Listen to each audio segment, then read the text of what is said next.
السلام عليكم ورحمة الله. كشفت تقارير إعلامية أن نادي ليدز يونايتد اتخذ قرارا مفاجئا بشأن التعاقد مع المغربي عزدين أوناحي لاعب وسط أونجي خلال ميركاتو الشتوي الجاري. وفقا لصحيفة بريطانية، فإن ليدز يونايتد قرر تجميد المفاوضات في صفقة أوناحي بشكل مفاجئ، وتركز الإدارة على تقييم موقف المدرب بسبب تراجع نتائج الفريق مؤخرا.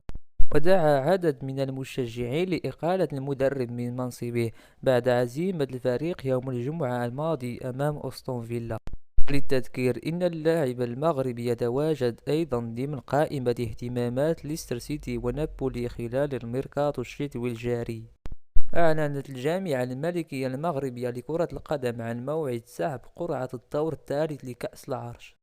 وحددت الجامعة الملكية لكرة القدم يوم الجمعة 20 يناير كموعد لإجراء القرعة، بداية من الساعة 11. مقر الجامعة الملكية المغربية لكرة القدم بالرباط.